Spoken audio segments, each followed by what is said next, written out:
1, 2, 3, 4.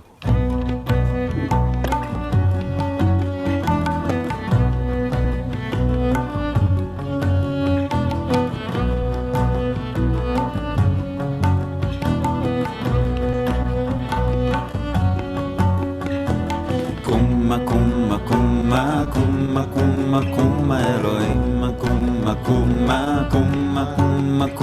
Elohim, Kumah Elohim,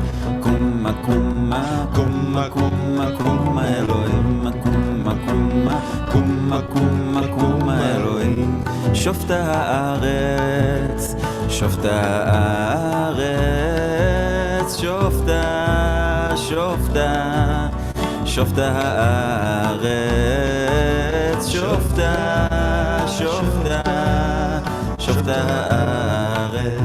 Kumah Elohim, Kumah Elohim.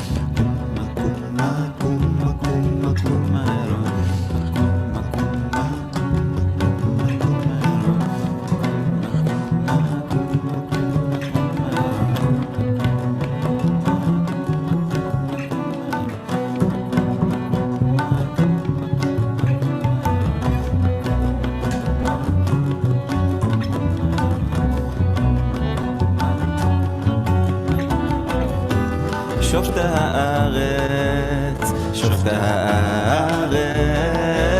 שופט הארץ, שופט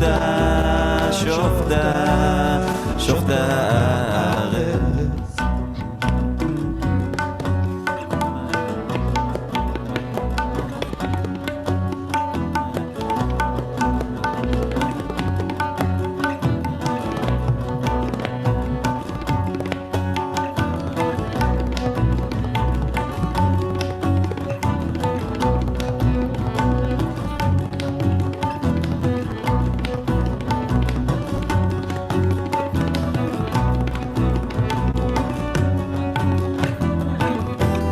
שופט הארץ, שופט הארץ,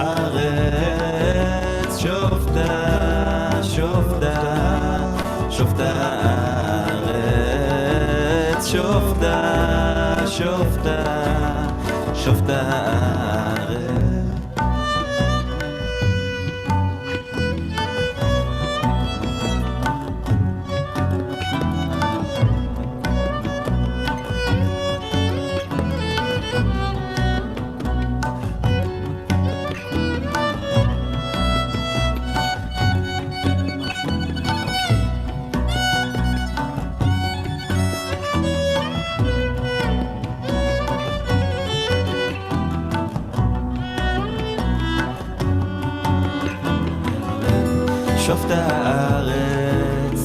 שופט הארץ,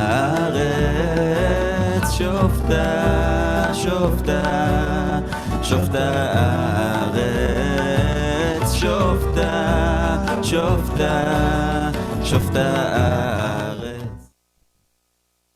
Hey Jacob, where's the camera? Candle. Yeah. Shabbat Shalom, everybody. Hi. We are in this awkward new situation in which we are actually with a very small amount, but a wonderful, beautiful, excellent amount of people here in the space. We are here at Suzanne Tick's studio. Suzanne, thank you so much for hosting us. It's wonderful to be able to do this. Thank you. Let me introduce the artists who are here. We got two drummers today. We've been doing this thing for months now, over a year, I guess, at every event when we have a musical guest, it's one musician. Today we get to have two, and I'm going to sing along with them a little bit. So we get a little band. Over here we got Tripp Dudley. We got Frank London on the trumpet. And then we have our three artists, Suzanne, we already mentioned, but Suzanne Tick. Next to her is Voodo Fé. And over here we got Cody Umans. Hi, guys. Hello. Hey. So I think what we'll do is we'll kind of try and get our mood flowing with the lighting of the candles. If you guys at home have candles, this is the moment to get them.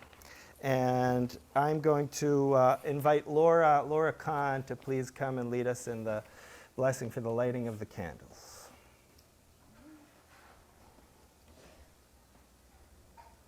I'm embarrassed to admit I have never used a lighter before. Where are the? Is there a mat? Pull the metal part. Do you have the mat? And then They were what? Oh. They were toothpicks. I'm so You sorry. learned and something. then hold the red button after you spin it. Suzanne, you want to light it for her and she'll say the blessing? Yeah, I'm happy. Maybe that's the way to go. Okay. Yeah. Okay. All right, go ahead. Baruch atah Adonai Eloheinu melech haolam asher kedeshanu b'mitzvotav v'tzivanu l'halakner shel Shabbat. Amen. Yes, everybody.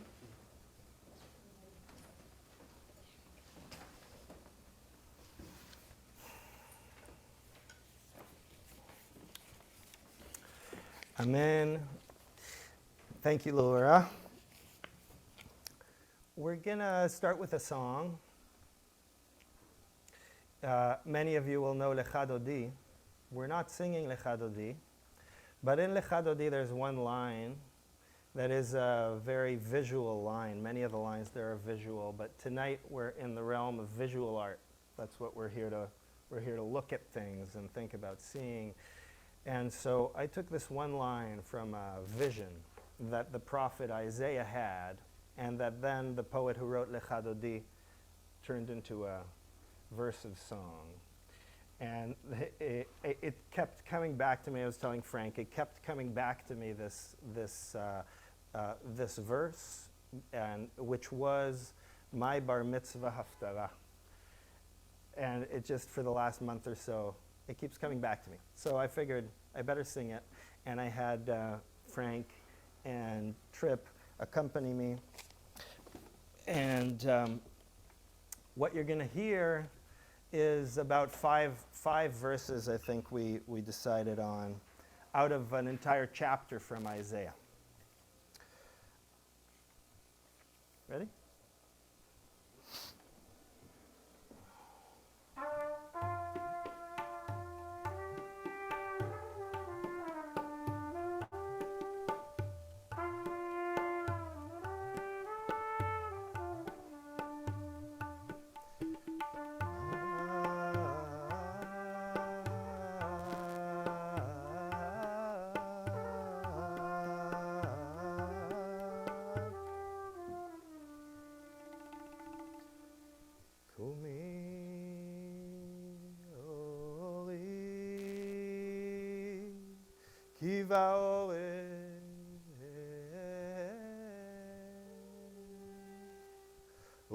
וכבוד אדוני עלייך זרע.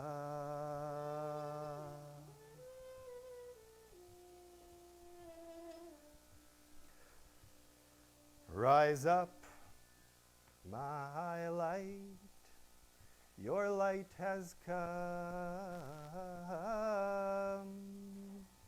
The face of God has dawned upon you. Hine החושך יכסה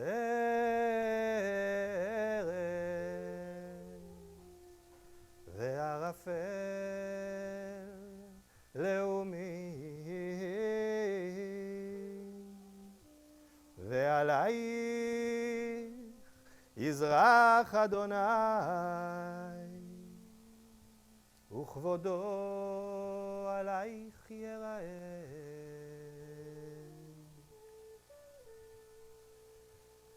Behold, the darkness has covered the earth, and thick clouds blind the people.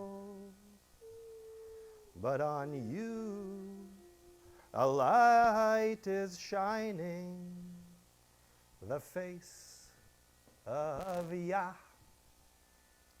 be seen upon you.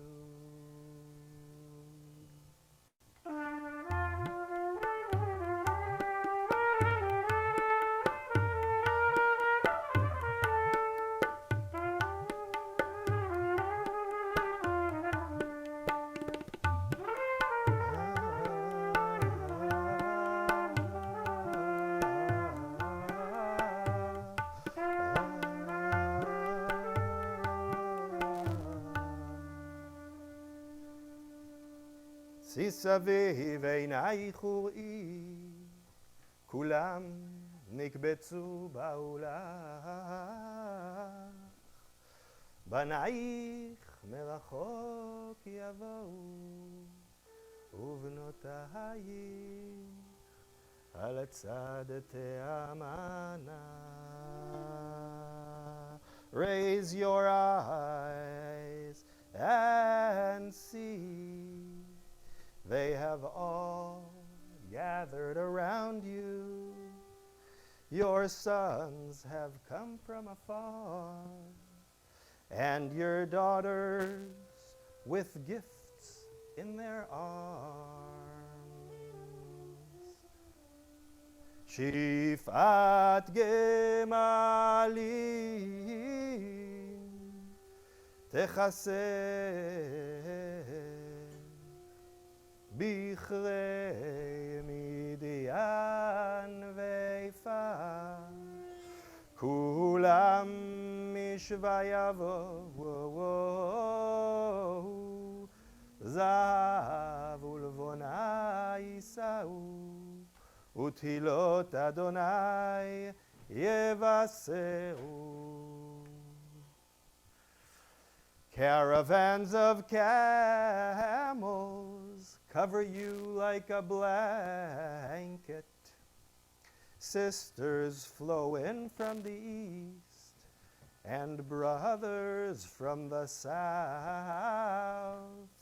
Friends wearing golden smiles, the sweet song of Yah in their voices.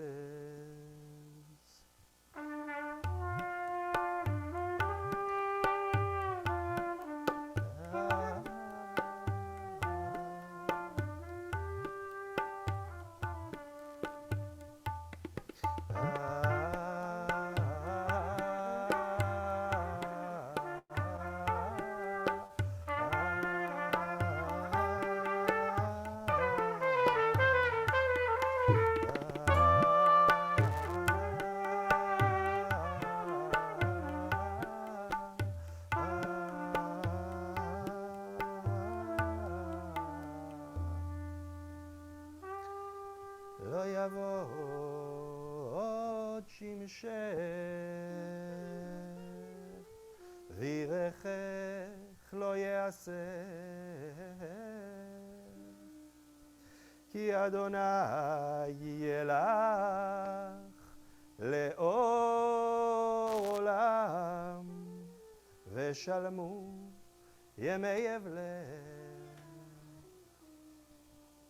Your sun shall set no more, and your moon will no longer withdraw. For Adonai will be your light forever. Your days of mourning have ended.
Welcome, Posnick. Shalom. So let's drink some wine and eat some bread and keep going. I'd like to invite David Spergel, who's here with us, to lead us in the blessing for the wine.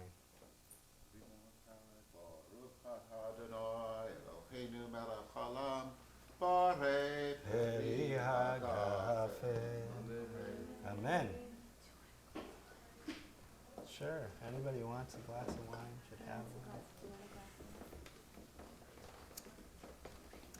And Jonathan Myers is going to lead us in the Motzi. You guys have been feeling this guy's impact all festival long. I figured we should see his face for a minute. Bakasha, Jonathan's been leading the tech and will continue to do so until the end of our festival. Baruch atah Adonai Eloheinu melech haolam hamotzi lecha min haaretz. Amen. You want to maybe, here, Frank, I'm gonna let you kind of chop and maybe hand it around after if you want.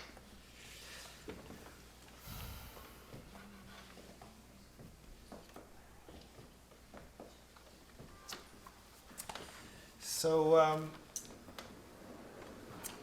I'm going to say a few words.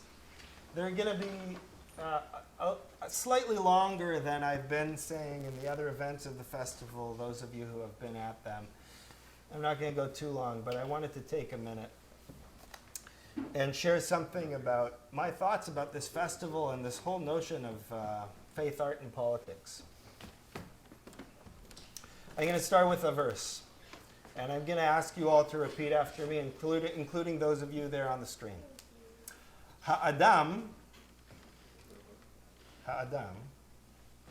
You want to repeat? Ha'adam. Ha'adam. Yir'eh. La'enayim. Ve'ha'adonai. Yir'eh. La'levav. Thank you. Yeah? Which means a human being sees into the eyes, but God sees into the heart. Prophet Samuel said this. Humans see into the eyes, God sees through into the heart. I think this verse is trying to tell us not that we can't see into the heart, but actually it's telling us that we can. If God can see into the heart, then we can see into the heart, since we are godlike. Yeah? But it's hard. It's also telling us that it's not so easy. It's not so easy to stop seeing through to the eyes, and it's a bit more complicated. We have to concentrate. We got to meditate. We got to be in the moment to be able to see into the heart. From where I'm looking at it, a painter, if we're here to talk about painting, a painting is an expression that goes deeper than seeing to the eyes. Yeah? The painter, when he or she is painting a painting, is expressing something deeper than just what you're looking at. Yeah? Also, when you look at a painting, you could be seeing it with your eyes. If the painting hits you properly, right? Like we got Cody's painting up right there. You know, if you let yourself look at it, it's gonna start tickling you in a slightly different way. It's gonna maybe move something. It may move something in your belly or in your mind or in your heart. It's gonna be a different kind of seeing. Politics is a similar experience, I would say. Doing for others, which to my mind is kind of what politics means. Doing for others, doing anything for somebody else. That also expresses a seeing that goes beyond the eyes. Yeah, anything you do for another person, that's because you're seeing more than just the frame of the person. You're seeing into the person in some way. Prayer is also an opportunity for something like this. In prayer, sometimes we can see into the heart. Yeah? There are those moments, right? There are those moments where it doesn't work, but there are the moments where it does. Yeah. And sometimes the overlap of these three elements, the political, the artistic, and the religious, sometimes the overlap of these can give us a different type of seeing. Something that is a seeing that, to my mind, I've had some moments in my life in which the kind of overlap of these three elements provide a different kind of seeing that not only for the moment itself, but something that kind of carries and I can go back to. I've had such moments. And basically, all I really want to do in my little sharing at this moment this evening is to tell you a little bit about two experiences I had in a small village in India about in 2008, whenever that was, 13 years ago, that speak to this, that I still carry. I still carry these moments, and to me, they were a really deep overlap of, artistic, political, and religious. Yeah. So I'm gonna, if you guys on the in the virtual world would like to, you can keep your eyes open. You can close your eyes. What I'm gonna try and do is paint a picture. Okay, using my words. There's also gonna be a couple images that I'll share. If your eyes are closed, I'll tell you, there's an image to look at. But here's the picture that I'm going to try and paint for you. Okay. So we're in Kerala, which is in the south of India. It's a jungle. Yeah. So imagine yourself in a tiny village in the middle of a jungle where there's lots of water. There's a big river and all these other little tributaries, and where the air is kind of thick and moist. And it's evening time. Yeah, it's evening. The skies are kind of turning pink or purple, and you're walking with a bunch of other people, and you look up at the sky and you see the perfect shape of a bat. Lots and lots of bats in the purpling skies. You just see their shape exactly like the Batman shape. Yeah. And you're seeing all these bats, and they're flying above you, and you're walking, and you walk, and you enter a small open-air theater. And that place is called the Kutambalam, and that's their religious theater. And in this little village, you're sitting there, you find a seat on the floor. The stage is raised maybe a couple feet, maybe a foot from the ground, and you're right there at the foot of the stage. Above you are all these kind of plants as a kind of proscenium, and on each side of the stage there's a huge thing of bananas. Yeah, at the beginning of the performance they're going to be green. When the play ends 15 days later, they're going to be ripe, and they're going to and then we're going to eat them. Yeah, but for the time being, we're on night 4. We've been through this. We've been through this 3 times. We've come 3 times. We've seen 3-4 hours of this crazy play every night. Yeah, and we're on night 4. Okay, yeah. The interesting thing with the bats that you can add to your little imagining, your little painting of what's happening, is that around night 4 they start flying into the theater and flying around and then flattening themselves on the bananas and sucking them right in front of you. You're very, very close to it. Yeah? Yeah, okay, fruit bats, I guess. Okay. In the middle of the stage, downstage center, yeah, there's this big oil lamp, golden oil lamp.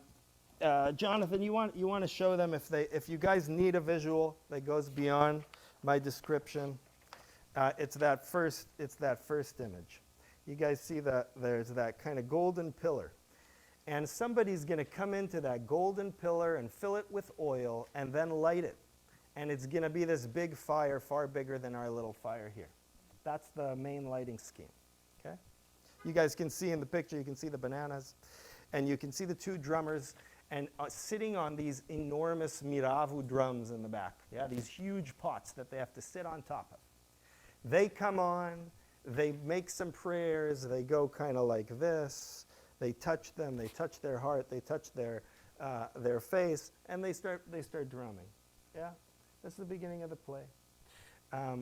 Finally, a conch is blown, and then before you actually get to see this actor, what you see is like a few people walking on with a cloth and some guy shuffling behind.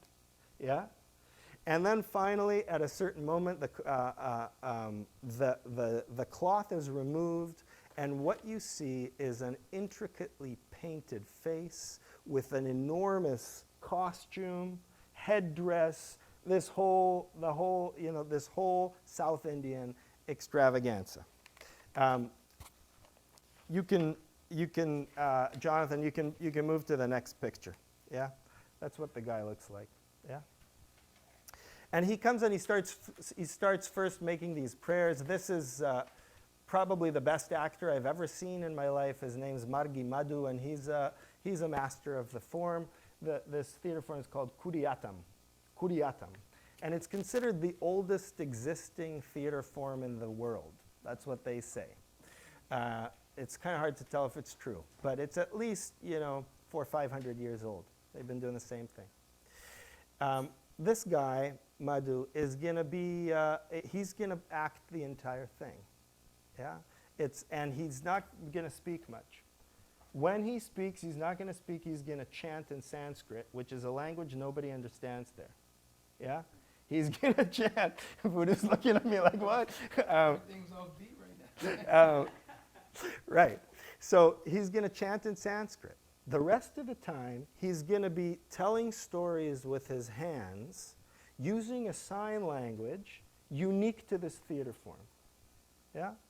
It's, in other words, a person who knows, Posnick, you know some American Sign Language, it wouldn't help. Yeah? It's very different. Yeah?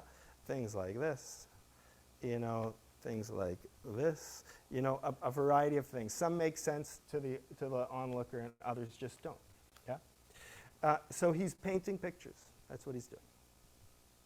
On night 4 is considered a very important night. Why? Because on night 4 he performs this special thing he does with his eyes. Yeah?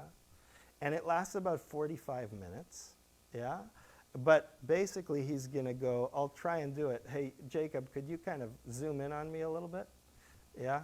I don't know if this will work. Yeah? I do it very badly, but it's something like this. It's like,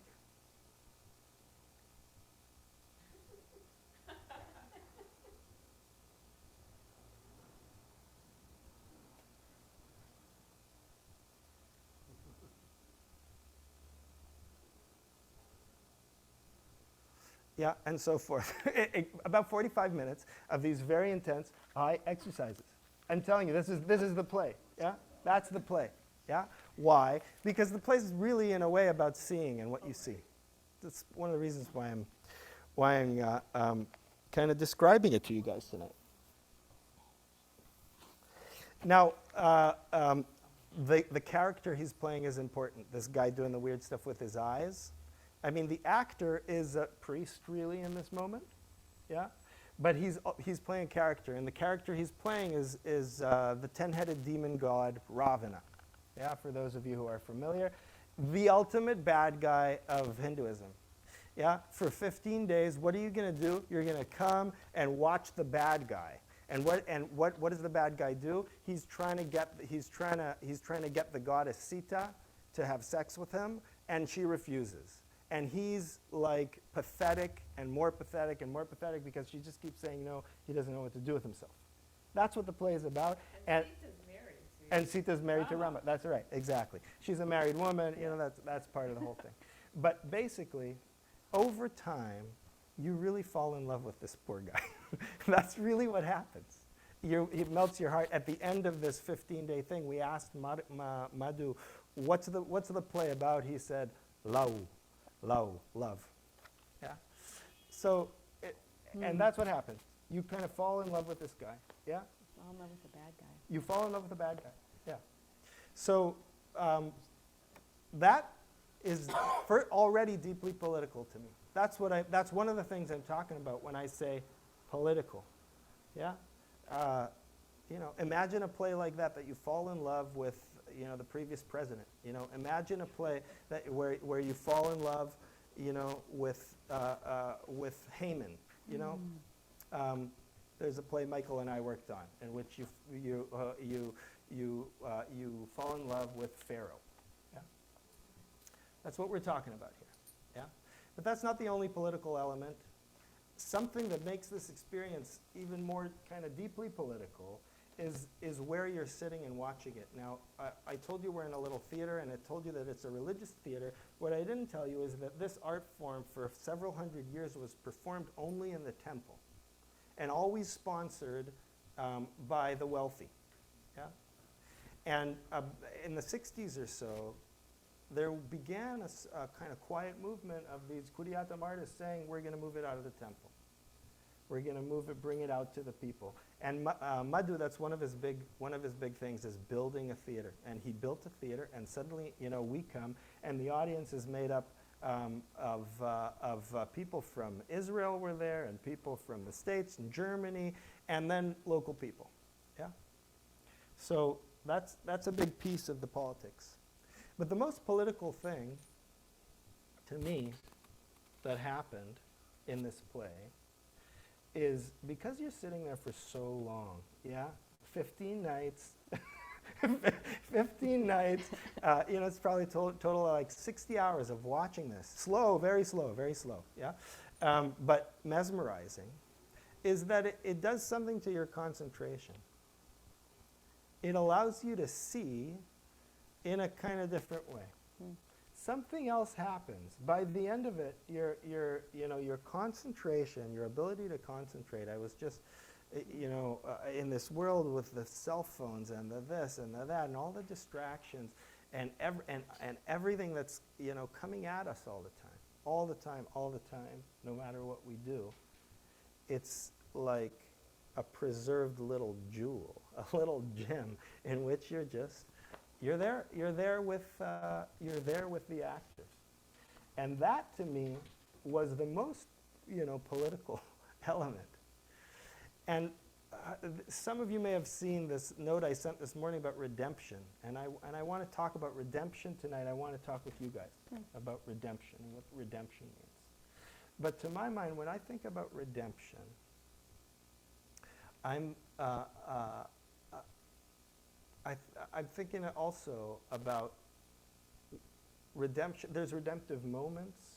There's moments in which, like this a little bit, in which we're suddenly listening and we're quiet, a redemptive moment. But real redemption, I think, to me anyways, is something that stays with you for a very, very, very long time. Something that you experience, and then it lives in you in some way. This play did that to me. Yeah? I live with Madhu's performance and this crazy experience in India. I live with that. That taught me something about seeing. So I think that's enough. I was going to talk about another experience in that village, but I think this is just plenty, and I think maybe I managed to express something about what redemption means to me, yeah? Or one moment I had in which I felt redeemed. Yeah. Okay. Thank you for listening. If you've closed your eyes, please open them. There's one more blessing that we're going to do. All of that was by means of preparation, and I'd like to invite Michael Posnick to lead us in the blessing for the Omer. In this festival, we're following the Omer, the 7 weeks from Passover to Shavuot. And we're preparing ourselves. We're in preparation. This is actually our last moment to prepare together before next Sunday when we all come together to actually receive the Torah, whatever that means in the Nushul. Yeah? But we say this blessing about being prepared, and I wanted to ask Michael to please lead us in Thank you for that theater, poetry, activist, political redemption. That's beautiful. Tonight happens to be the 44th night in the counting of this Omer. And the Omer was a measure of grain that was brought to the temple as a sacrifice. So that every day for 7 weeks they would bring it. So tonight is the 44th day. And this Omer is connected up with 10 degrees of spiritual endeavor. And this one happens to be related to foundation. And I read up a little bit about foundation, and one of the ways it's seen, it has to do with bonding. That if people have difficulty bonding, there is difficulty with their foundation and accepting and realizing other people's foundation. So what the sentence, what brought me here this evening is about art. When you, it says bonding breeds bonding. When you bond in one area of your life, it helps you bond in other areas and other people. So the artist is bound to the art, which is the expression of, and the capacity and the privilege to bond with other people, because we look at what all the art is and we say, oh, I connect with that in some way. So that's this evening, the 44th night, and the blessing is Baruch Atah Adonai. Blessed is the source of all being. Eloheinu melech haolam, the standard, the ruler of all creation. Asher kitshanu b'mitzvotav v'tzivanu al sfirat ha'omer, who gives us the opportunity to recognize this Omer, this time, and he wants us to do this. God, as it were, wants us to do this. The divine in us wants to answer to the divine everywhere. So that's how I understand it. And then tonight's number 44. And we're at 44 East 3rd Street. Oh my goodness, yes. It's Mashiach. We're artists. We're artists. No, and we're at 44 East 3rd Oh. on the This- 44th night. On the 44th night, where art Where are the started. maps? This is That's where the the thing. happening started. At the Rubin. wonderful. This was the Rubin Gallery in 59 and 60. Yeah. This was the Rubin Gallery? This was the Rubin Gallery. No way. Yeah, Oh, yeah. wow. She started on 4th Street and then moved it to this building right here. Yeah. This is where they performed, right here. Simone Forte and Amazing. yeah. More amazing. Yeah, right? It's meant to be. So Suzanne is going to. Am I starting? You're starting. You're kicking us off, Suzanne. It's your spot here at the Rubin. Suzanne's gonna share some paintings. Gonna say some weavings. I'm sorry. Yeah, that's okay. I hand it off to you. Okay. So, well, let me kind of adapt from what Michael just talked about, because as a kid, I did have a very hard time bonding with my mother. She had a hard time bonding with me, actually, I think. I love her and I miss her. But it was, she was challenging. She was a piece of work and she was a force of nature. And so I, early on,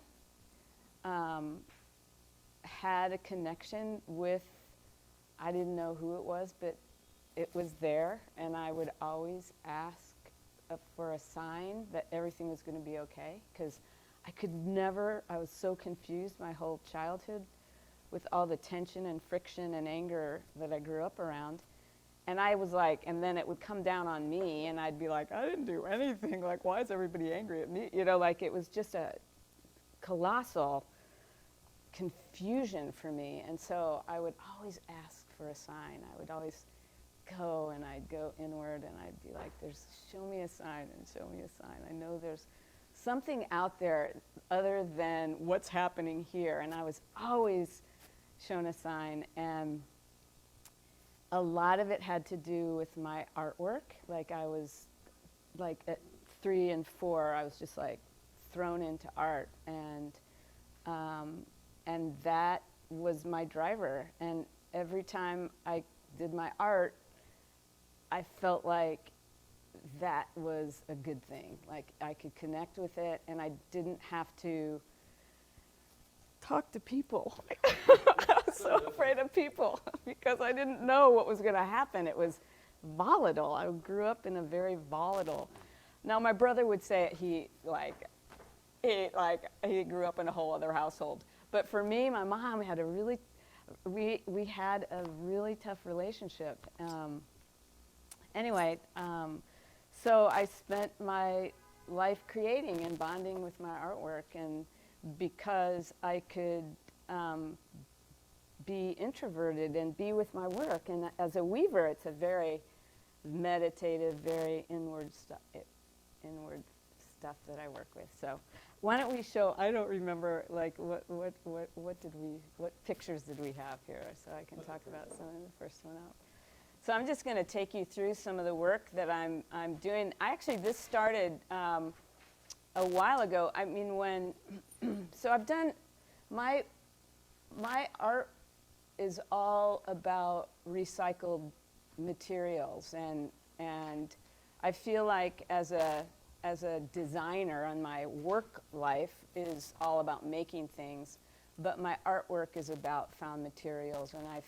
And I went and got a pasul Torah, a Torah that was being thrown away or buried, and asked if I could purchase it. And so, but the only way I would do this, and this started a while back with Rabbi Zach, and is to learn from it, because I grew up in an era when girls didn't have bat mitzvahs, so I wasn't, and but I learned how to read Hebrew and all of that. I didn't ever understand it, but so I've done all these study groups, and we talked this morning. I did a piece today based on our conversation that I'll show you at the end. But so this is Genesis, and so I wove it with fiber optics.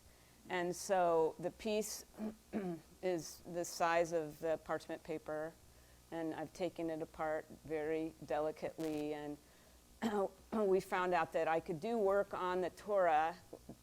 We had this series of six rabbis get together and determine whether I could do this project or not. And so as long as we didn't cut into any of the letters or any of the crowns or anything, or touch them or anything. So it was very delicately done, so I wove that piece. And for me, it's connecting, the past and the future, and just and connecting that, and connecting myself with my faith that I don't really know that much about, actually. So it's a lot of storytelling to me when I hear the stories, and then I come up with something that makes sense to me. So on the left was some fiber optics, so I had leftover fiber optics, so I wove them into the Torah. So that's my first piece. It sounds, by the way, like you know a lot about your faith. Sounds to me.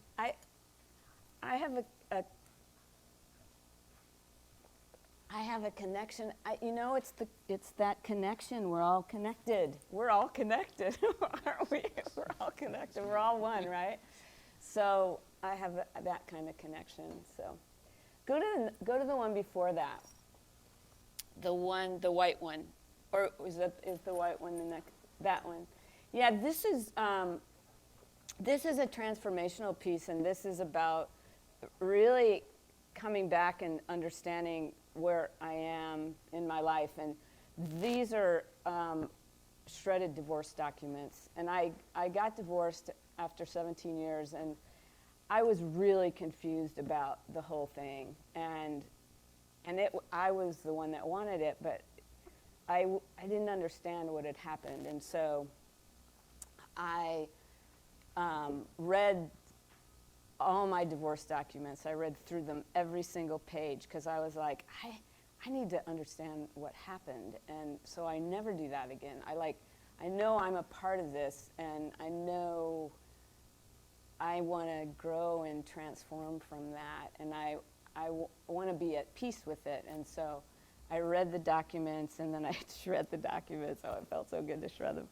And then I twisted 8 strands together at a time, and then I rewove. And it's in 3 different sections. You can kind of see the gradation, subtle gradations there, different parts of divorce documents. And so this was really a transformational piece. And I just had a box of, we have so much stuff around us all the time, and I wanted to get rid of it.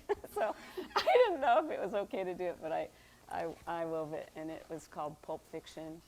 And then I did another piece, which was called His and Hers. And so I got it, I kind of got it out of my system, and I understood, and I'm at peace with it, and so it's all good. So, and then the next work, I don't know which one. I'm probably taking you in all different directions. I don't know. So this is the piece I did today, and this is about Leviticus. And I'm having to come to grips with my age, and Leviticus and my hair getting silver, and people treat you differently. Like you're just like, you become kind of insignificant and stuff like that, which is interesting.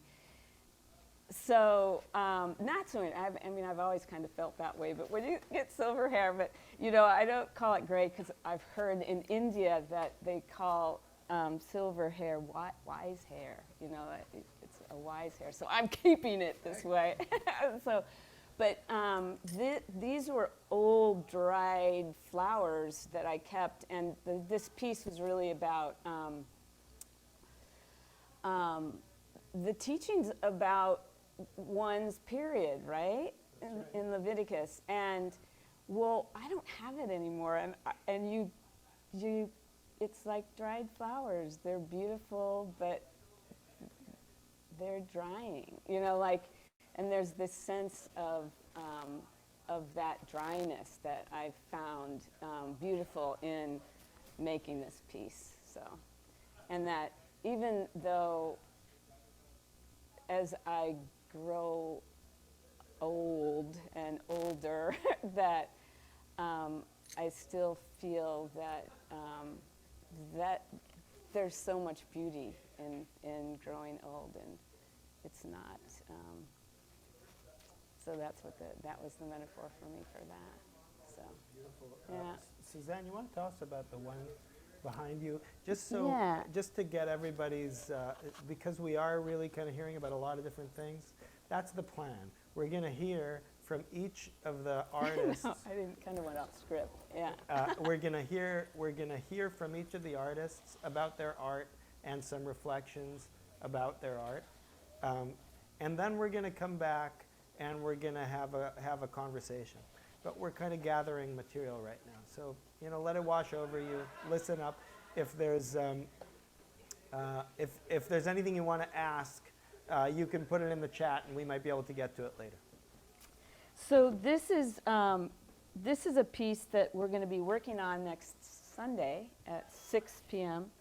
at the pier, and it's a vertical piece. It's going to be two-sided, and it's a way that one can. It's like the Wailing Wall to me. It's like when you write intentions or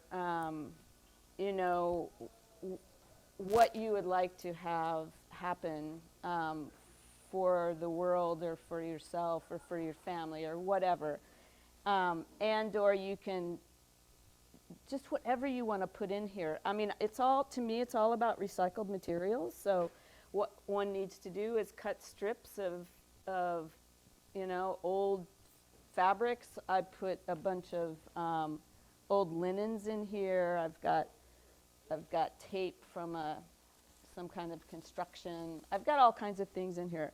And I've written on a number of these pieces about just, wanting there to be more peace in this world, actually. And so just what I ask of everyone is to come on Sunday and bring pieces of fabric that you can tie onto this. And it's a really simple little knot that you do, and it's really fun, and we're going to make a large piece out of it. So Beautiful. And you've done a piece kind of similar to this, it sounded like, in which part of the art, I just want to kind of clarify that. Yeah. Part of the art piece is that everybody's making the art work. yeah, this loom is fantastic for the piece that there's a blue piece that's in the slide somewhere, but that people just come and work on it, and it's so people love it, and it's so fun because you just get addicted to. Everybody gets involved, and everyone just starts feeding onto it. Here it is. It's right there. Oh, there It's it the is. piece you saw upstairs. Yeah. It's the blue one. It's the blue one. So the blue one is one-sided, but now I started this on the other side too, so we can build this all up, and so people can be working down below. Here we can be standing up, and we'll build the whole thing. And So next Sunday, what Suzanne's referring to is our final Kumah event is going to be next Sunday at 6 p.m. at the pier, and the loom will actually be there before, so people can come, bring 100 pieces of cloth, bring as many as you want. Each one of those is a prayer for whatever needs to happen here on this planet or this city. yeah. And actually, I think, Suzanne, thank you so much. That Sure. was really beautiful. It was not off script. That was the script. And I think that the loom piece is actually the perfect transition to Cody's work. So Cody Umans, he's got that painting, but he's got a whole bunch of other types of work that are less on a canvas. And I'm going to pass it on to Cody. I'm so glad you're here, man. Thank you. Yeah, I don't know if you want to kick off the slideshow, but hello, everybody. I have been making art for a long time. I got into art, I guess drawing through it was encouraged in my family as a way to entertain yourself or go off and do your own thing. And when we were displaced or anything like that, first due to 9/11, I was just encouraged to draw because I couldn't go to after school program or hang out with friends. I had to go to where my parents worked, so to not bother anybody. So I actually started to want, that was when I first remember, I was about 10 years old. First remember being critical of my own work and being all right, these cartoons I'm drawing are cool, but it would be really amazing to draw something that is more, I don't know, to me, I thought something that impressed me more, which was being able to take in what I saw and put it on the paper.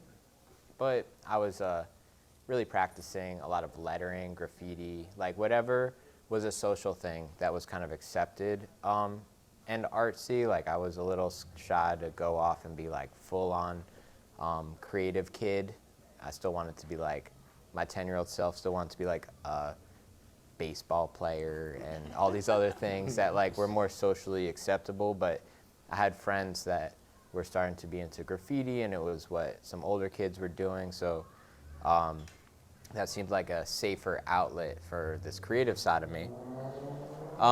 So that progressed, but it still is a part of the language that I can use, which led to making murals and things like that, because it was never that big a hurdle to take something small and make it bigger once I had practiced approaching walls.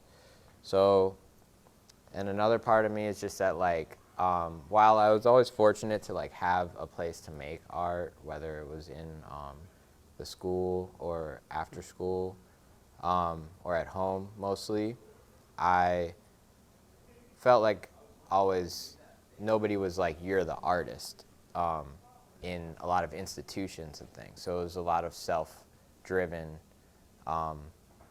It came from a self-drive, not really somebody being like, you should go to LaGuardia High School, or you're gonna like get all the scholarships for all the art projects. So I work fabrication, I work as a carpenter, metal worker, like whatever. That's not who I am. Like, my job isn't my identity. It's a way for me to survive as an artist, but it also allows me to be free as an artist because I'm not beholden to a marketplace or anything like that. But it was a hard balance. Like, I'd always work a 9 to 5 and then go to the studio from, 6 to 11 and just burn the candle on both ends or something and just be really exhausted. But all day be like, what would my practice be if I worked 9 to 5 or longer, like on these things, like gave my best energy to my work. As an artist, yeah. So then I like decided that it was time to make that move, and I quit my job, which I was able to save up some money through. And this was in the summer of 2019.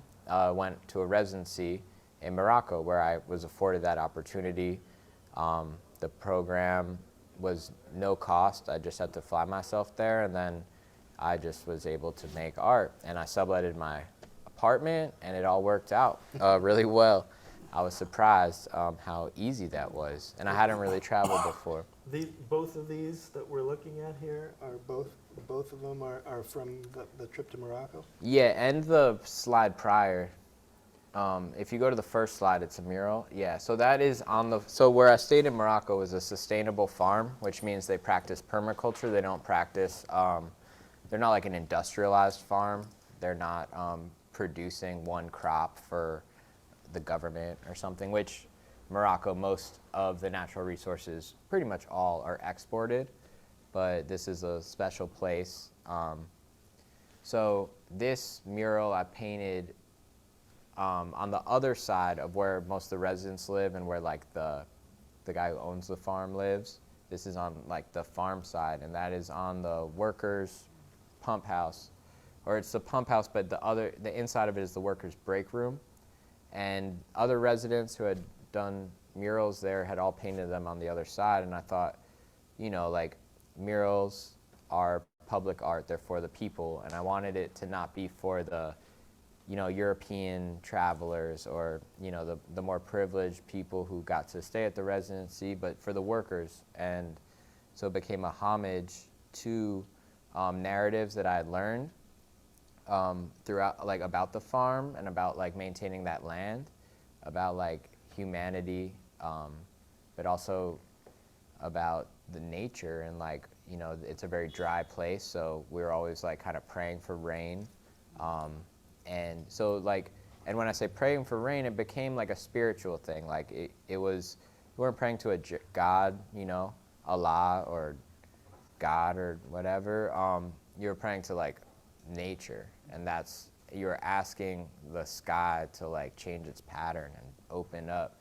And that's kind of where I feel like all these paintings, if you'd want to go through the next slides, these paintings were really a study of, the life on the farm, the nature, and but I painted all these raw canvases, and then when I came back because it was like, I'm also being from New York and dealing with small spaces, like think very practically about how I'm gonna make art, especially since I'm not making it for a market. I know I'm gonna hold on to it for a while.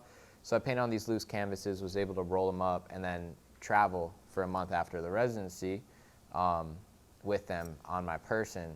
But when I came back, I had the challenge of installing them and creating some installation system. But COVID-19 happened. I was kind of like left with this half-finished project, the wood aspect of it, and I also started to question. I had always questioned institutions, but I started to really question the validity of institutions when COVID, their lack of preparedness for crisis, and this is across the board in capitalism, whether it's the food industry, the school industry, the education system, the art system, which is an industry. like museums, everything, like this place that people would go see art was closed, but you know, the artists were still here. When streets would be closed down, like artists would come out and set up flea markets and things. Like the artist community was still here. Public art spaces were still here. I live in Queens near Socrates Park. I was able to go to Socrates Park and see public sculpture. And it really like, it set the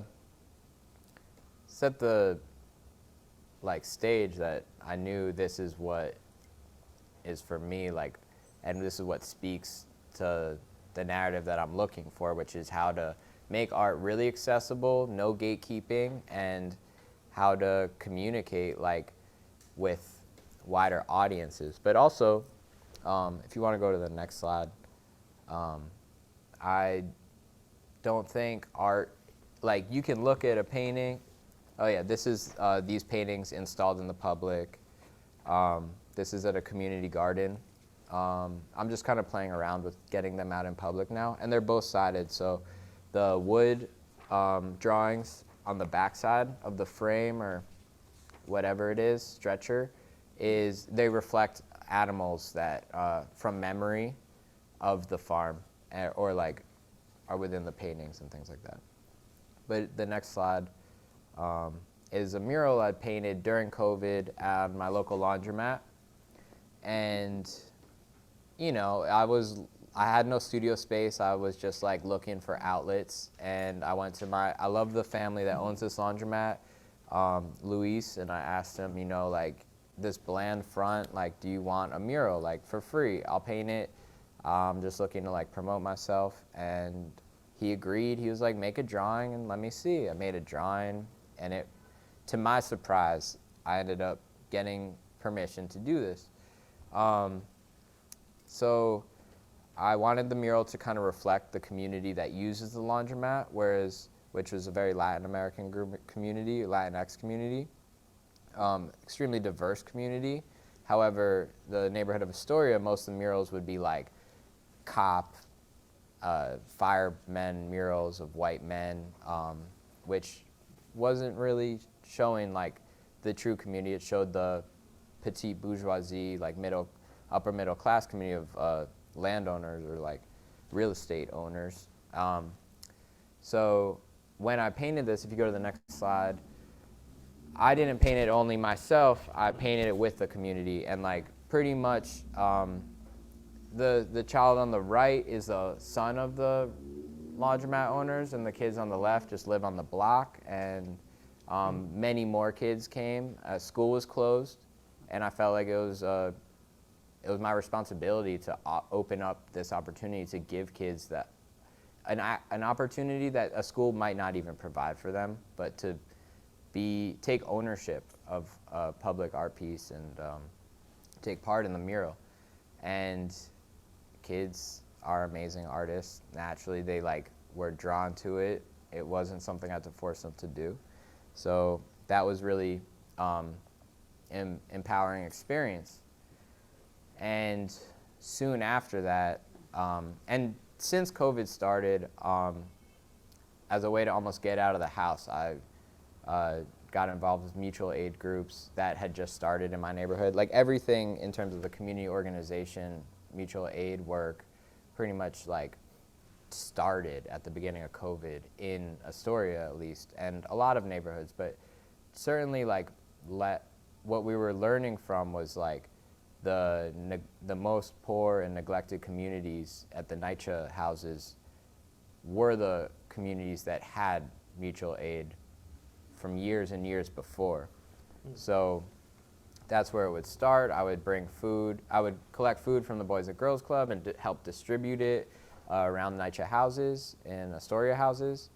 And through that, I met a lot of community activists and organizers, including some people who are interested in setting up community fridges, which I know this community has learned about them.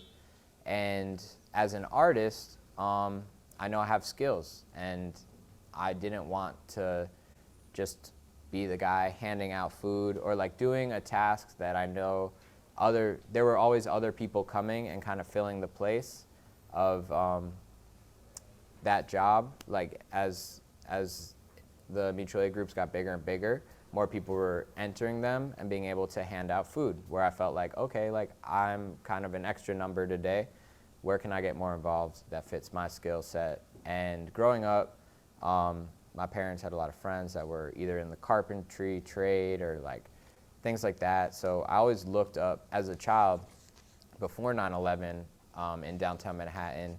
It was a lot more of a tight-knit community where local parents built the playgrounds and things like that. So I always thought that was the coolest thing, like the parent who was an artist or carpenter who like their kid was like, my folks like built that, you know, like, and we're like playing in it or something. And I was like, oh, I want to be that guy.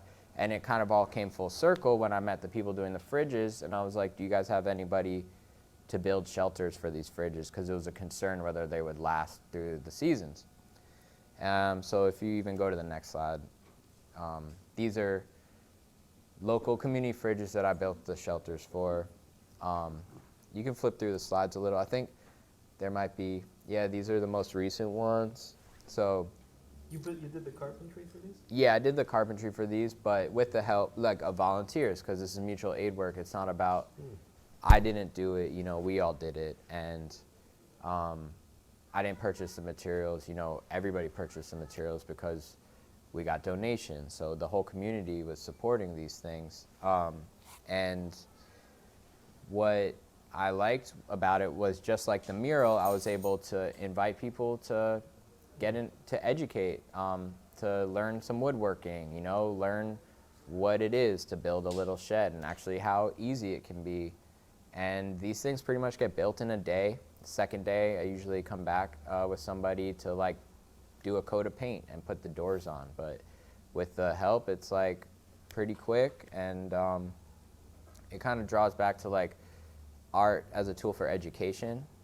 But I find that it's most effective when we're not relying on the systems of art education, but on artist community to find out new ways to like reinvent those systems and most effectively share it with our communities.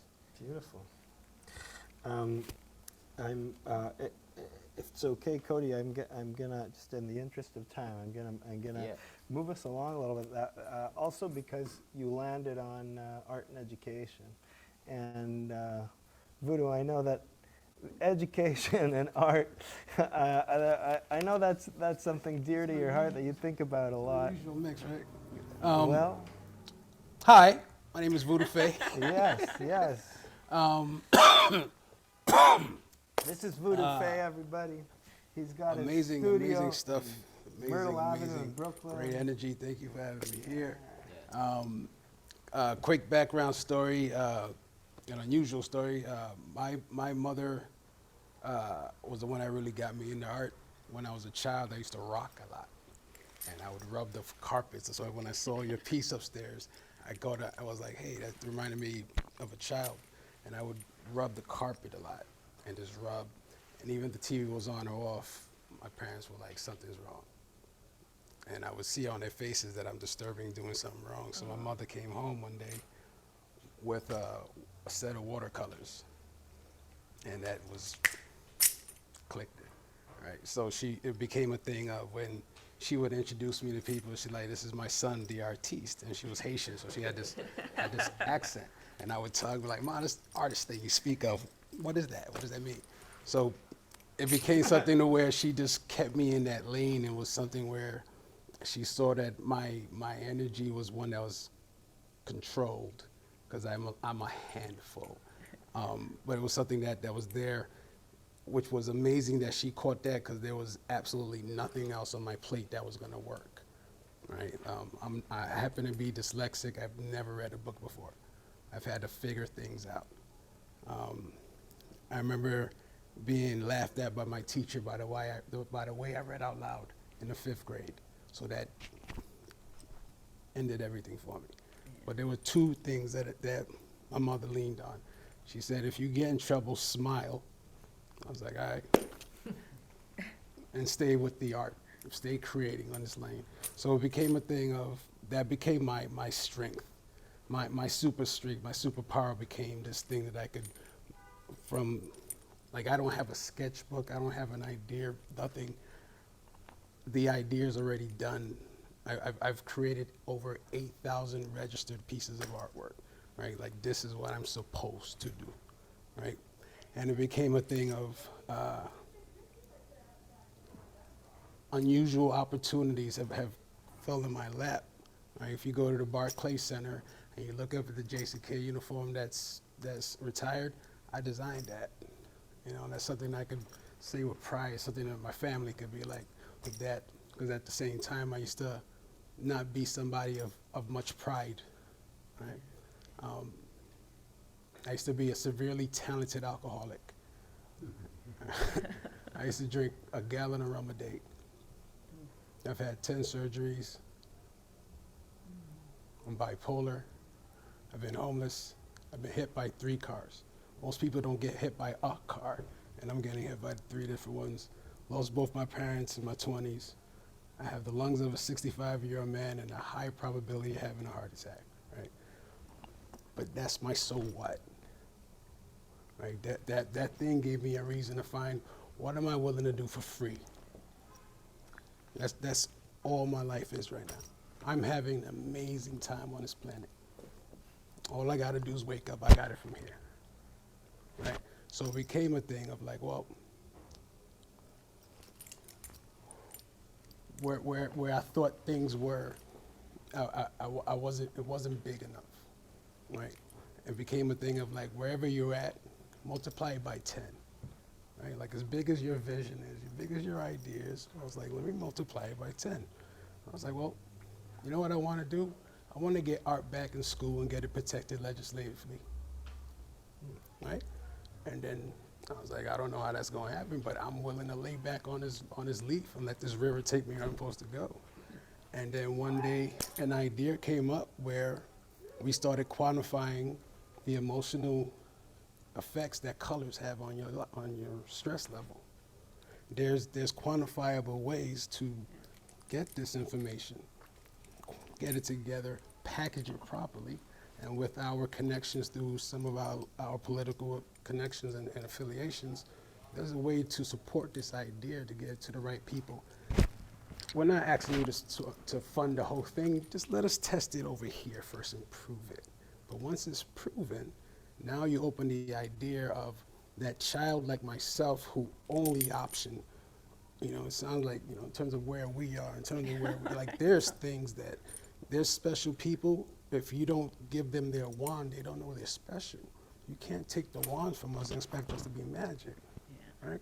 For artists, it's a matter of that initial connection, but also what it does financially, what it does in terms of giving a person an idea that, hey, I could take this talent and it could be something that can support my family. Like I'm in a position where I can support my family, right? And I'm coming from a home where I can't explain what it is not to have nothing.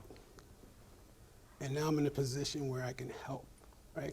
So what that does in terms of the long term, what that does to the inner confidence of a kid. Also in terms of having art in a room, there were tests done where they had it in one room and the grades went up by 5%, right? These are the things that I'm like, hey. You mean just having the art Just having it on the up, wall. just having art up. There's a connector in terms colors of and just on the colors, walls. just having it Yeah. right, having the right colors. There's the way we have a it's not a gallery. We have an emotionally creative, cool space called The Spot in Brooklyn. But we pattern everything around color theory. The first room is set up in browns and earth tone greens that naturally calm you down. And we put it within the artwork. So it's not like a science thing. It's like people come in and say, I feel calm in here. Good. And then we go to the second room. We got a pop room for all these bright colors. They're like, oh my God, I feel like good. And like, do you feel better than you came in? Yes. All right. So then we started quantifying that. We found a stress test on our phone. And we was like, hey, take this test. And then we had someone just go through and you could see their stress level literally drop. Go to the next room, you can see the pickup. It was like, hey, we should start calculating this stuff. So we've been able to connect with certain hospitals, just let us come in and work on your waiting room, right? Because I have an amazing relationship with a lot of doctors that have kept me alive. They're great, right? One of them, though, has a waiting room where the doctor, where there's a art series where the doctor's hands are like this and like leaning on the thing. I'm like, what's going on here? It's like, well, those doctors are upset because the patient is dying. Why is this in the waiting room? And you know what I mean? Like that, even if you don't look at it, you're subconscious seeing it. And it feeds something to you. Yeah. Energetically, it has to connect with that. So I'm like, let's work on that. So it's not a thing of like, hey, I want to tell you about just, no, what I want to do is say, hey, here's the data. Here's what it'll do to here. You don't have to worry about the cost of it. We have artists that we can connect with that are coming from the community and work on this. Now, the information we'll be able to gather from there, then we're able to utilize with the big boy connections, big girl connections that we've made of like, look. So that's in terms of where that goes with the education part of it. The other side of it also, like I'm just, like just to just to be extremely prideful of something that happened yesterday, right? We got one of my friends came by the store, and I'm saying this really also towards connecting it to my parents, who would be extremely proud if they were here to hear this.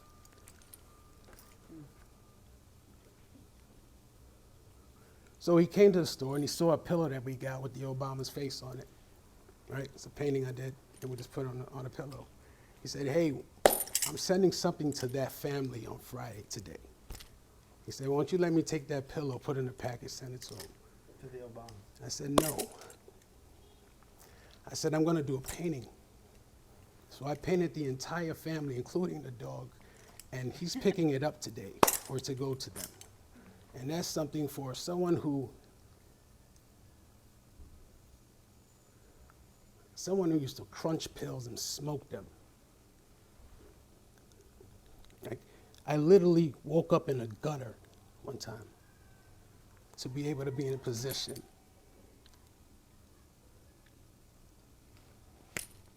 to do something my mama would be like, that's my artist, So, yeah. That's what I'm talking about with redemption. Yeah. That's if I've ever heard redemption described, if I've ever heard it in my entire life. I mean, it's been a lot. I've been through let me tell you what it is to have 10 surgeries. Let me tell you what it is to have your right knee replaced. Let me tell you what it is to be in your 20s and your doctor say you're going to be in a wheelchair. All right? Like, I could hit that hard enough and break my finger. My bones break like that. I broke my foot on stage. I got back up and did my job. Like, my parents raised warrior sons, big boys, tough guys, nice guys. But you put it in front of me, okay? You have to kill me to lose. I don't give up. I'm someone you want on your team, But if it's a challenge, I've never been afraid of that thing. Is it about painting? Not at all. I'm connected to something different. Look at this, everything. I did 65 songs in 65 days for my parents who were married in 1965. That it happens easily, and in terms of that connection, it's not let's see some of the artwork. I'm sorry, I'm over here talking. Yeah. All right, Good. so Beautiful. I don't know the actual connection towards this, and with me, this is how it happens. I don't have a thing of an idea. Sometimes it's a matter of me looking at a picture, and then, all right, like this is a picture I see, and I was like, I wanted to create that. But it was also the way of how I got to that point. A lot of my work doesn't tell what it means when it's done. I've gotten the meaning to it like 10 years, 20 years after. Sometimes it's right there. So I don't have to force it. I don't make stories up. If you ask me what's that about, I don't know. It's a pretty picture. But if you ask me in 5, 10 years, or maybe 5, 10 minutes, I may know the answer. But I've never been open or closed to how that happens. I don't want to know that. I just, these goosebumps come up. I'm extremely proud that they're willing to talk to me. Whatever. So that was that one. They got titles? See, now this one is cool. The last one was called Corn. Now, what's cool with this one, now, this is going to be really cool. We built this, Zaire did a augmented reality part of this thing, and we powered it through an app, our Lupa, right? So here's your partner? Yeah. I'm gonna put my phone next to this thing, and you're gonna see something unusual happen, right? So give me a second. This doesn't make any sense, but it's cool. But the thing is, it's important to engage technology to me, right? Because I'm dyslexic. I've never read a book, but I've listened to so many books through audio. I've studied quantum physics. I studied Mandarin, business structure, whatever it is, because my audio works. You say it one time, if you tell me to read it, you're going to be mad. If you ask me to balance your checkbook, you're going to be madder. But, you know. But here's the thing that's cool. If I could walk over. Let me see if this, without pulling too hard, why am I doing that? Because you got the. Right. Sorry. Give me a second. There you go. Don't mean to give you my bag. Thank you.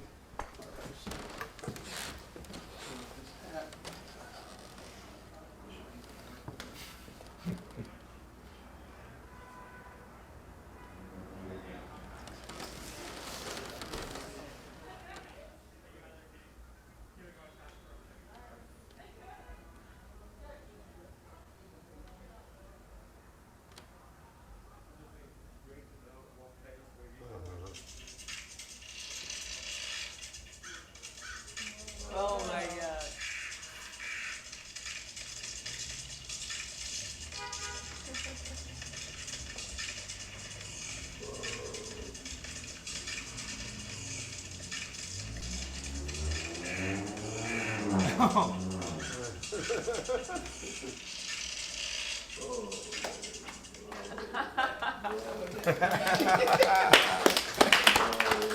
How did you figure that out? So it's like the beauty about that, similar to what you were talking about. This is our thing, right? This has never been my thing. The best teams beat the best players every time, right? And I have an amazing. The best way I like to put them, I have an amazing team of snipers. One target, one gun, one squeeze, one aim. Everybody. Energy on that. Right. That's great. All right. Let's give a round of applause to all three of these guys. Thank you. Right, there's one more picture That's there. me from reaching Voodo. for my mother. Oh, that's you reaching your mother. Yeah. And those aren't doors. I tend to find things in the street. A lot of people talk about it being, am I doing recycle work? I do not at all. To just straight clarity, I'm not doing it for the recycling of the earth. This is for the recycling of myself. There was a point when I threw everything away. And as a matter of now, I'm in a position where I can rebuild myself into this person that I've always had a great vision of, but I could never reach that person because that person was an alcoholic. Right, that other person was someone who was a womanizer, right? That was easier. It was easier for me to give up than go get, right? But then when the thing clicked, when I was willing to take these challenges on, like the bipolar thing, it's nothing. This is my super strength now. And I mean, this is a crazy story of it. There was a day when I'm someone that hears a lot of things. I see things happen, things move, and you're just like, okay, there's no way that's happening. But I would hear things to where I ended up kicking in cab windows. In the cab, some said you should kick it, and I kicked out the man's window. Right? That made sense at the time. It made sense to jump out of moving cars. That made sense at the time. My rational thing didn't work. I've got body scars to show that the thing worked. But there was a time when I was like, all right, I'm going to figure this out. I'm going to put a face on all these voices. And I turned them all into little kids. And then In paint? No, in the In your voice, the mind. things that's happening In your here. mind. And then I broke all their left legs. And I said, okay, I will break your other leg if you tell me to do anything crazy. I have to run this body. We have to share it, but I have to run it. You guys keep telling me to do crazy things, and this body's going to die. Since that agreement's been made, I haven't had a violent bipolar episode. And I'm not on any medication. You know what I mean? It was just a matter of the willingness, connecting with that and making the decision that I'm going to be that dude. What wizard's going to tell me no? Point this magic person out. Who I have to justify my anything to? There's not a human on this planet I'm trying to get their approval of. Right. And when that happened, it's all you. And I like that responsibility. That's that important. No one asks for the power you give. Yeah, it's my and if I crash it, I know how to fix it. I can change that tire. But if someone else drove me off and I'm waiting for them to come back, they ain't coming back for me. They did their job. They already destroyed me. All right. All right. I think it's a big one about redemption. It's it's not from up there. It's a start. It's internal. It comes from us. Here's what I'm going to suggest. Let's kind of chew on all this material for a second. Frank and Tripp are going to play a short piece for us. As it's happening, you think of if you got any questions. This is the time to kind of jot them down or put them into the chat, and we'll see what we can get to. We're not going to have a lot of time, but we can probably hit one or two questions. Frank, Tripp. Oh.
Yeah.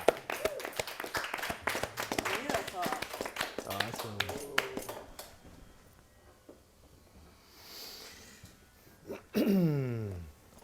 Well, somebody here have a question? You want to go? Yeah, go, Laura. All amazing, inspirational stories. And my question is, if you could go back in time to talk to your childhood self, what one piece of advice would you give? I could start with that. I mean, I think a lot of people can relate to like issues with self-confidence, and it's only until really recently that I've even been able to understand it a little. But basically, to make anything, you can't be too critical of what you're making. You just have to make it. Let critics exist or whatever. But if you critique what you're making while you make it, you'll never actually finish it. So it's about loving yourself and really accepting things. Like this idea of the standard of success or failure, it's irrelevant in reality. It's just a invented thing to keep people down. But if you love yourself, love what you do, you know it's for progression. It's for something better to come.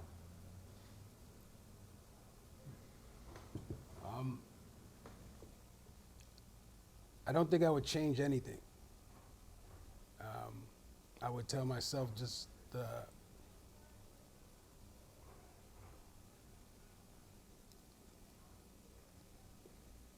be patient.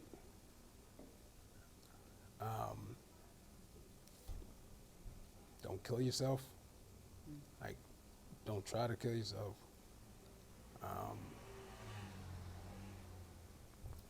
And that everything that hurts right now, happy will visit you again. And when he knocks on the door, you open the door.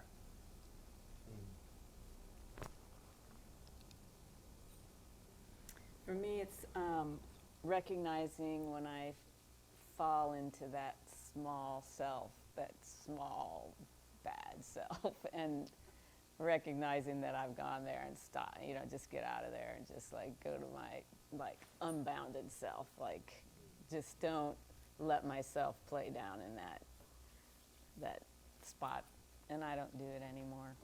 It's not worth it. It's just, you can go down and go dark fast and just like stay large, unbounded. Look at the large end of the funnel.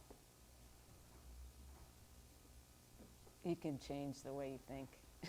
if you just recognize that you're doing it. It's, you go there and you're like, whoa, where did I just lost 2 days in a funk, for no reason at all. Like something triggered you and it's just not worth it. So stay positive. We got any on the chat? There was one question. What was the name of the piece at the Barclays Center? That's for you, Will. At the Barclays Center on Oh, the JCK the uniform. I designed a uniform. Put in the Jersey Nets. I designed a Holy Fair outfit he wore when Tyson bit his ear. I designed the little CK you see on the Calvin Klein bags. I designed that. Beyonce owns a piece by me. Right now, the Obamas are going to own a piece. Janelle Monáe. What else we got? You know what I mean? Like Run DMC. Like, listen, I'm having a really good time on this planet. Let me tell you. Yeah. You saw those bracelets? Oh yeah, a lot of funky stuff. I love this is all bullets. Voodo, I didn't. Oh God. I didn't. I'm a treat at the airport. They're like, yo, what are you doing? I'm like, listen. I've actually talked this one onto a plane. I'm not gonna mention where because I'll get in trouble. Anyway, but he was like, yo, we gotta keep this. This is just, you got bullets. These are bullets. You got shells. I was like, yo, and this wasn't the price, but of course you say what you can to get your stuff back. I was like, that's a $5,000 art piece. He was like, he held it like that, like, oh. Oh, you shouldn't have taught me that. Well, anyway, but I smile and say certain things, and things kind of things work out for me. I remember my mama's thing, like just smile. Smile. Wow, yeah. Like, all right, see what happens. Anybody else? I think we could do maybe one more question. I don't have a question, except Misha and I were talking yesterday, I guess it was, in the park, about what is redemption. And the crazy part is that when you say the word, you almost run away from it because you don't know what the hell it means. But this is what it means. You have each in your own way redeemed your life, and you redeem objects, you redeem shapes, you redeem images, you give them life that they didn't have before. That's what I understand redemption is. So I thank you. I have a question of how the hell do you do it, but you don't even know, so never mind.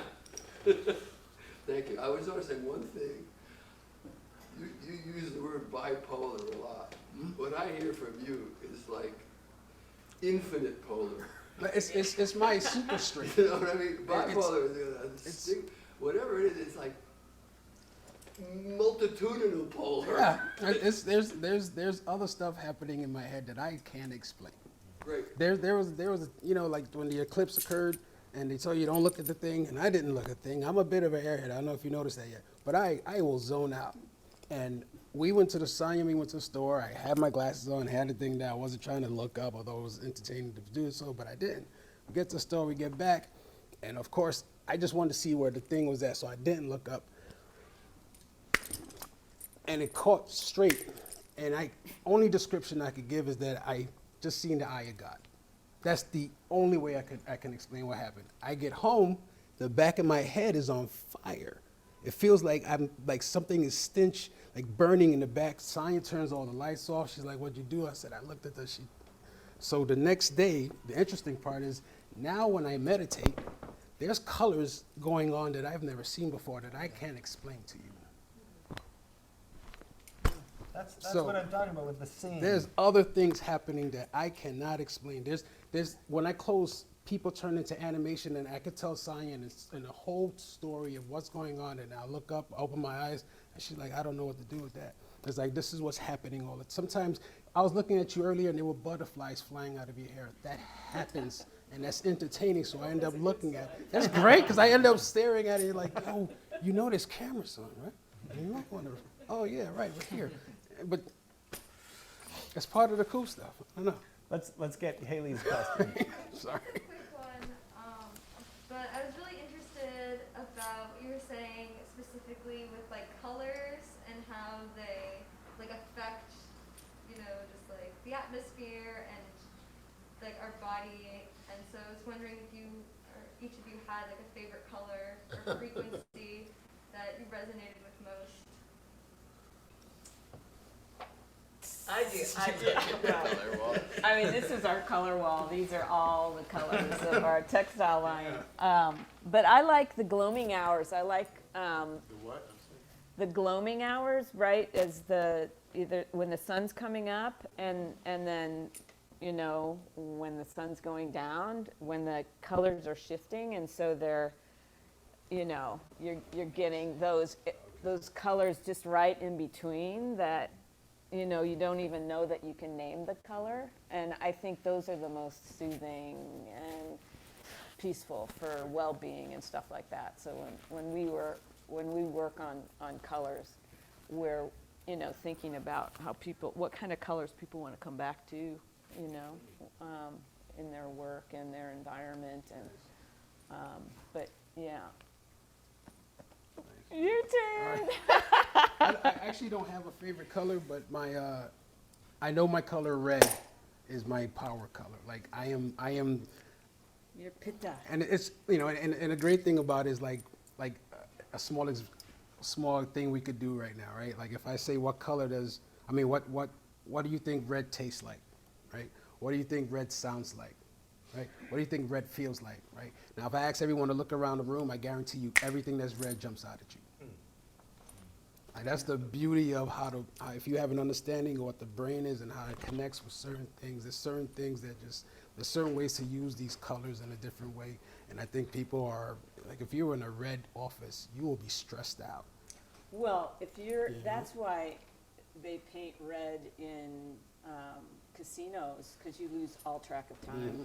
It's just like it disrupts everything. Totally changes your entire time, the tamarism or whatever it's called. Yellows and orange too. They put some yellows. Yeah, I mean, but primarily red. It just totally takes How about you, Cody?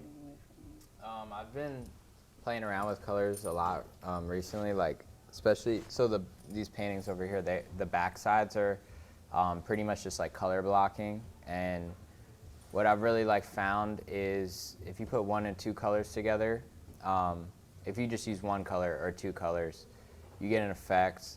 They kind of flatten each other, but once you add a third color, they'll all like change their relationship. So really, it's like all the colors are amazing. Like you can't choose a favorite, but like but you can play different colors together, and just like that's music, you know. You're like listening to the harmonies of different things, and it's all through experimentation. So, like even some of these here, like you said, the mixing tones, like, and like the sunset and the sunrise. I mean, I think we're all like drawn to those beautiful colors in the sky because it is like the mixing of, you know, the diffraction of the light and everything. Yeah. So It's the movement of nature. It's, you know, it's all, we all have the nature inside of us, so color's always there. And those vivid colors that you see in meditation, I've seen that. What's happening? What's that? Hey. It's entering the universe. Yeah. So It's universal colors, right? I'm gonna pull you guys out of your color meditation for a second, and we're gonna do the Mourner's Kaddish. Then we're gonna hear some announcements, and then we're gonna have one final song. If you're in mourning, I invite you to please rise, and I invite you each to think about one person who's not with us any longer, who just kind of invite them into the space. Today we're thinking in particular about Suzanne's mother, Joby, who passed away, 3, 4, 5 months ago? January. In January. January, yeah. Thank you. And we're going to do something a little different, which is that I asked Frank to accompany the words of the Kaddish with some music. יתגדל ויתקדש שמי רבה, בעלמא דברה חירותי וימליך מלכותי, בחייכון וביומכון ובחיי דכל בית ישראל, בעגלה ובזמן קריב ואמרו אמן. יהא שמי רבה מבורך לעולם ולעולמי עלמיה. יתברך וישתבח ויתפאר ויתרומם ויתנשא ויתהדר ויתעלה ויתהלל, שמי דקודשה בריחו, לעילה מן כל ברכתה ושירתה, תושבחתה ונחמתה, דאמירן בעלמה ואמרו אמן. יהי שלמה רבה מן שמיה וחיים עלינו ועל כל ישראל ואמרו אמן. עושה שלום במרומיו, הוא יעשה שלום עלינו ועל כל ישראל ועל כל יושבי תבל ואמרו אמן.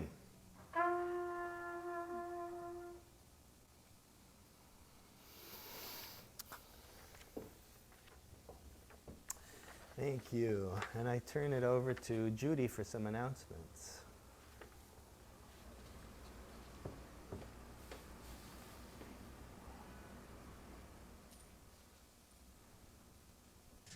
Yes, hello. Okay, what an extraordinary evening. Thank you so very much to this wealth of talent and generous spirits here this evening.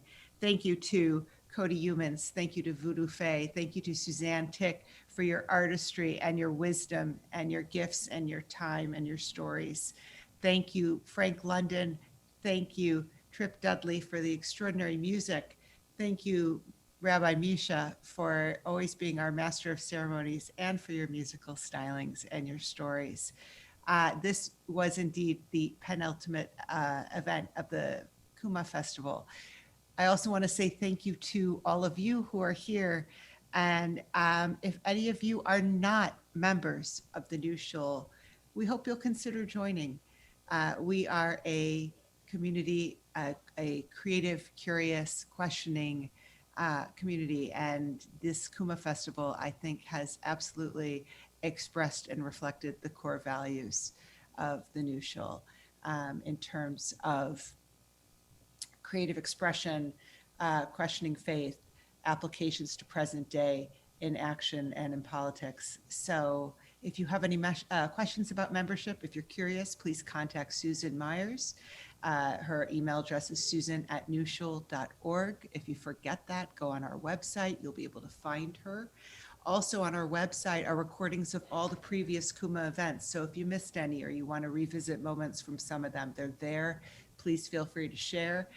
Speaking of Susan Myers, thank you to Susan and Jonathan for once again producing and creating and maintaining a seamless, beautiful event for all of us. As already mentioned, our final event will be next Sunday, May 16th at 6 o'clock in person, live on Pier 45, which is also known as the Christopher Street Pier in the West Side Highway Park. You can get there by crossing at Christopher or at Charles, and the pier is right in between those two crossings. We're going to meet at the far end, out by the water.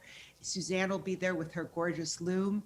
Bring your fabrics, bring your strips. I've got some here. I've got an Amazon gift bag that's cut up.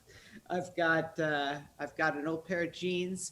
Write your messages, your intentions, your prayers, your dreams, your visions, whatever you wish. And bring those, bring children, bring friends. We will also be joined by the extraordinary dancer and choreographer Devalo Esfiran, who we met a couple weeks ago on our dance evening. She will be accompanied by her husband, musician Mike McGinnis. They will be performing as they lead us in an integrative ritual. And I think all of this will serve to really bring a wonderful completion to our Kumah Festival. So we very much hope to see you there in person. Thank you all for being here. Back to you, Misha. Thanks, Jody. Yes. One thing I'll ask of everybody here and everybody there is I semi-purposely did not give kind of bios to these three artists. I thought, let's see what happens if we kind of just hear them and fall into a conversation. Please, Google each one of them. Their work is really extraordinary. Sorry? Their bios are all on the website, says Susan. Thank you. That's right. Thank you. Thank you for this beautiful evening. Our last number is known in certain Hasidic circles as the London Niggin, named after Frank London, believe it or not. This one's a sing-along one. It's got no words. Whether you're in front of your computer or here, stomp your feet with us, let it out. It's all good. It's really easy to pick up. I'll just hold the melody. Frank's gonna go crazy. No? Okay. I'll hold the melody. You go. Yeah.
Shabbat Shalom, everybody.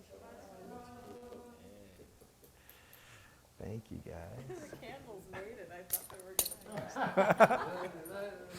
Thank you. Yeah, man. That was great. Thank you. You too.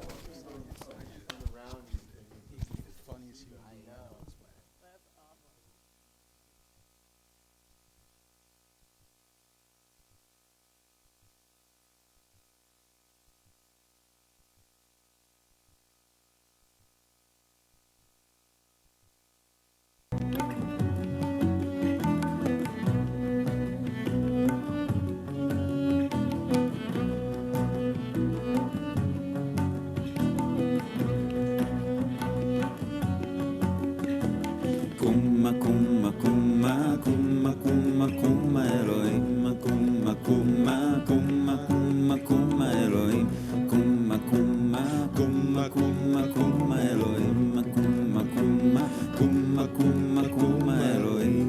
שופטי הארץ, שופטי הארץ, שופטי, שופטי, שופטי הארץ, שופטי, שופטי, שופטי הארץ. מקום, מקום, מקום, מקום, מקום, אלוהים. מקום, מקום, מקום, מקום, אלוהים.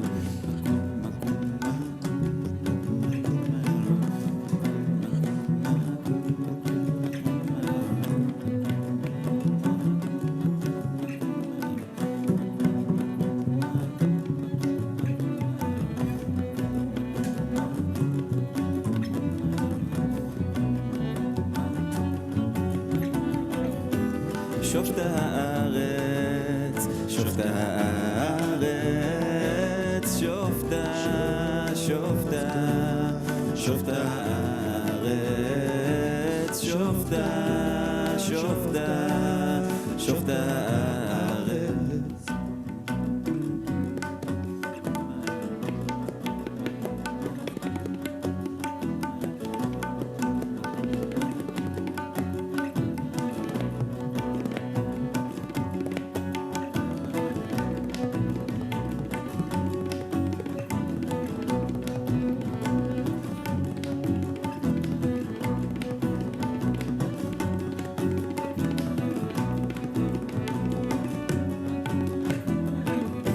שופטי הארץ, שופטי הארץ, שופטי, שופטי, שופטי הארץ, שופטי, שופטי, שופטי הארץ.